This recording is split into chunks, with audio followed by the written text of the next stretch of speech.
The call came in just after 7 a.m. School bus fire on Route 19, multiple children on board. Firefighter Mike Harris gripped the steering wheel of the engine tighter as the sirens wailed through the quiet morning. Traffic had already started to pile up, distant plumes of black smoke curling into the sky like an ominous signal. "Jesus!" someone muttered from the back of the truck. Mike didn't respond. He was too busy focusing on the road, too busy pushing down the wave of dread churning in his stomach. When they arrived, the scene was chaos. The bus, once bright yellow, was now a charred skeleton, flames clawing through shattered windows, licking hungrily at the twisted metal. Children stumbled from the doors, coughing and crying, their faces streaked with soot and fear. Parents, teachers, and passers-by gathered, shouting, pointing, praying. Mike and his team moved fast, dousing the blaze with water, while others rushed to pull the remaining children from the burning wreckage. But even with the sirens, the screams cut through. "There's someone still inside!" a woman cried, her voice frantic. "Please, my baby is still in there." Mike didn't hesitate. He charged into the bus, the heat oppressive, thick smoke blinding him. Every step felt like walking through hell. He counted heads, grabbing trembling hands, guiding small bodies toward the exit. Then he saw her. A little girl, no older than 7, trapped near the back. Her seatbelt was stuck, her tiny fingers fumbling desperately to undo it, her wide, terrified eyes locked onto his. Mike lunged toward her, heart pounding. "I've got you, sweetheart." The flames surged between them, a cruel wall of heat that forced him back. He reached out, but it was too late.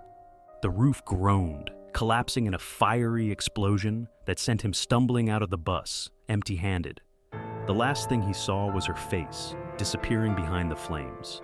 Hours later, the fire was out. The charred remains of the bus sat smoldering in the morning light, its blackened frame a haunting reminder of what they couldn't do. Mike stood with the rest of the crew, covered in ash and sweat, staring at the wreckage in stunned silence. No one spoke, no one could. They had saved nearly every child. Nearly. The girl's name was Emily Patterson, 7 years old. Her picture made the front page of the local newspaper the next morning, tragic loss in school bus fire.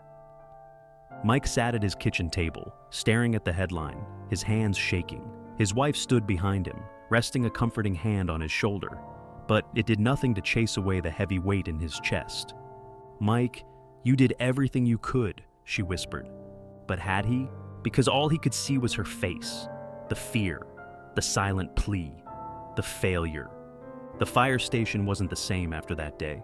The team moved slower, their usual banter replaced with heavy silence.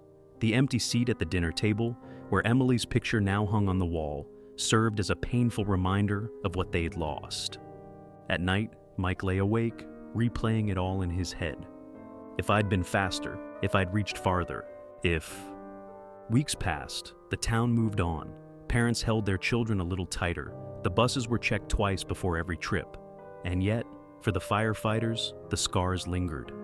Every time they passed a school bus, they saw the smoke.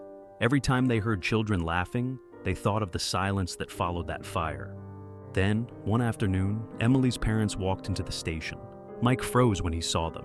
Mr. and Mrs. Patterson looked exhausted, their faces lined with grief. But they weren't angry. They weren't bitter. They were carrying an envelope. Mrs. Patterson held it out to Mike, her voice trembling. We wanted to thank you for trying." Mike swallowed hard, his eyes burning as he took it from her. "We know you did everything you could," she said softly. She was always so proud of firefighters. She wanted to be one someday. Mike's throat closed. He opened the letter with shaking hands and read the neatly written words inside. "Thank you for trying to save me. I know you did your best." Tears welled in his eyes. "I'm so sorry," he whispered. Mrs. Patterson squeezed his hand, offering him a sad smile. "So are we." After they left, Mike sat in the quiet station, staring at the letter for what felt like hours.